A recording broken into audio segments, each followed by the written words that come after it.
तो आज हम बात करने वाले हैं प्रकृति की सबसे जबरदस्त ताकतों में से एक, भूकंप, और उसके सामने इंसानी दिमाग की जीत की। हम ये समझने की कोशिश करेंगे कि आखिर विज्ञान और इंजीनियरिंग की मदद से ऐसी इमारतें कैसे बनाई जा सकती हैं जो धरती के कांपने पर भी अपनी जगह पर खड़ी रहें। चलिए पता लगाते हैं। देखिए, सारी कहानी शुरू होती है एक बहुत ही बुनियादी बात से। ये जो जमीन है ना, जिस पर हम सब रहते हैं, ये कोई शांत या स्थिर चीज नहीं है। ये तो एक जीती जागती, सांस लेती हुई चीज की तरह है जो लगातार बदल रही है। और पता है, यही बदलाव, यही है भूकंप की असली वजह। तो भाई, अगर हमें सेफ बिल्डिंग्स बनानी है तो सबसे पहले तो हमें अपनी धरती को ही समझना पड़ेगा, है ना, कि आखिर हमारे पैरों के नीचे चल क्या रहा है।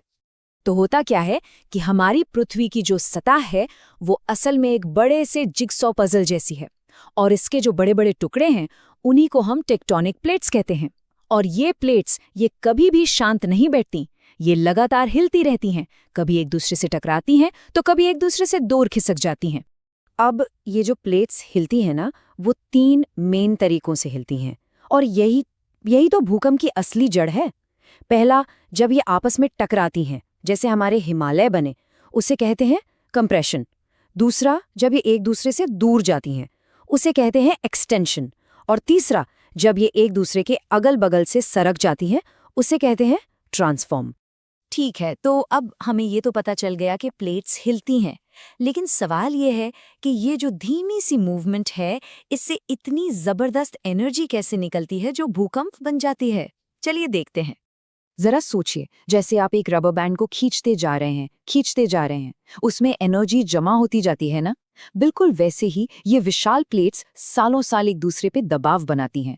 तनाव, एनर्जी सब जमा होता रहता है, और फिर एक पॉइंट पर स्नैप, वो सारी एनर्जी एक झटके में रिलीज हो जाती है, और यही एनर्जी सेस्मिक वेव्स के रूप में पूरी धरती में फैल जाती है, और हमें महसूस होता है भूकंप का झटका।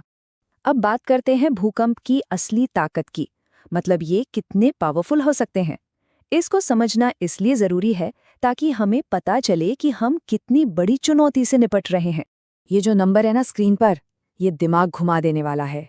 रिक्टर स्केल पर जब भूकंप की ताकत सिर्फ 1 पॉइंट बढ़ती है, सिर्फ 1, तो उससे निकलने वाली एनर्जी पता है कितनी? पूरी 31 गुना ज्यादा हो जाती है। ये कोई छोटी मोटी बढ़त नहीं है, ये तो मतलब एक धमाका है। चलिए इसको एक उदाहरण से समझते हैं तो और क्लियर होगा। मान लीजिए 6.7 तीव्रता का भूकंप आया, जो कि अपने आप में बहुत बहुत खतरनाक होता है। अब सोचिए 7.7 तीव्रता का भूकंप, स्केल पर तो सिर्फ 1 पॉइंट ज्यादा है ना, लेकिन असल में उसकी एनर्जी 31 गुना ज्यादा होती है। मतलब तबाही का लेवल ही बिल्कुल अलग हो जाता है। और अगर ये नंबर काफी नहीं थे तो जरा ये सुनिए, एक 6.7 तीव्रता के भूकंप में उतनी ही एनर्जी होती है जितनी 1945 में हिरोशिमा पर गिराए गए एटम बॉम्ब में थी। जी हाँ, एक पूरा का पूरा परमाणु बम। अब जरा अंदाजा लगाइए कि 7.7 तीव्रता का भूकंप वो क्या कर सकता है। और ये खतरा कोई दूर की बात नहीं है, ये हमारे देश की एक सच्चाई है। भारत का एक बहुत बड़ा हिस्सा अलग अलग सिस्मिक जोन में आता है, और आप देख सकते हैं देश के कई इलाके, खासकर पूर्वी हिस्से और पहाड़ी इलाके, जोन 5 में हैं, मतलब सबसे ज्यादा खतरे वाले इलाके। तो ठीक है, प्रॉब्लम तो समझ आ गई। अब बात करते हैं सॉल्यूशन की। आखिर हम ऐसा क्या कर सकते हैं कि हमारी इमारतें सुरक्षित रहें? वो कौन सी इंजीनियरिंग के सिद्धांत हैं जिनका हमें पालन करना चाहिए? देखिए, अच्छी बात यह है कि सेफ बिल्डिंग बनाने का एक पूरा प्रोसेस है, एक तरीका है, और ये 4 स्टेप्स पर टिका है। सबसे पहले सही ब्लूप्रिंट, फिर सही मटेरियल चुनना, तीसरा एक बेहद मजबूत नींव, और चौथा एक ऐसा ढांचा जो भूकंप आने पर एक होकर एक टीम की तरह काम करे। तो चलिए पहले स्टेप को थोड़ा डिटेल में समझते हैं। ब्लूप्रिंट। किसी भी इमारत का शेप उसकी पहली डिफेंस लाइन होती है। जितना सिंपल और रेक्टेंगुलर शेप होगा उतना अच्छा। ऐसा क्यों? क्योंकि सिंपल और सिमेट्रिकल शेप भूकंप की ताकतों को पूरी बिल्डिंग में बराबर बराबर बांट देते हैं। किसी एक कोने या एक हिस्से पर सारा जोर नहीं पड़ता। अब आते हैं मटेरियल और फ्रेम पर। ये भी उतना ही जरूरी है। पहली चीज, वजन। छतें और ऊपर की मंजिलें जितनी हल्की होंगी, भूकंप का जोर उतना ही कम पड़ेगा। दूसरी चीज, लचीलापन, मतलब डक्टिलिटी।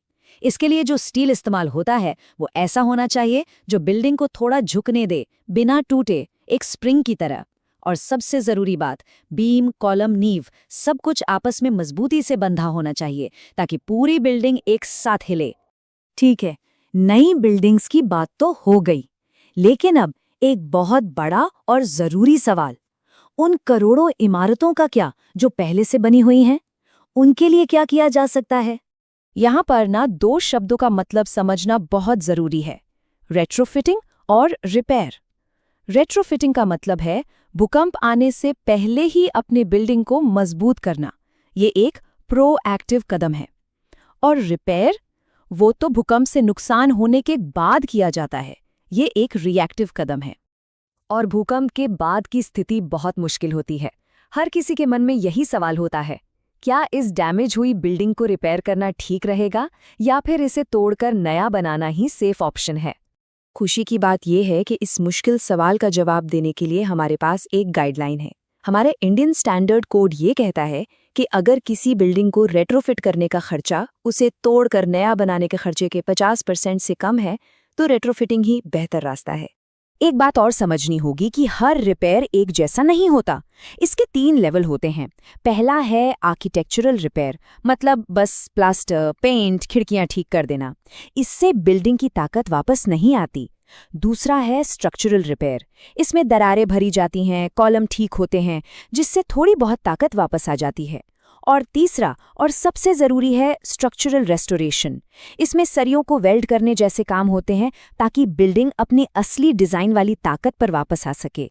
और सही फैसला लेना सेफ्टी के लिए बहुत ज़रूरी है। तो आखिर में बस यही एक सवाल रह जाता है, एक ऐसा सवाल जिस पर हम सबको सोचना चाहिए। क्या हमारे आसपास की इमारतें, हमारे घर, हमारे ऑफिस अगले झटके के लिए तैयार हैं? आज हमने जो भी बातें की वो हमें इस बारे में सोचने पर मजबूर करती हैं कि हम अपने शहरों और अपने घरों को आने वाले कल के लिए और ज़्यादा महफूज कैसे बना सकते हैं।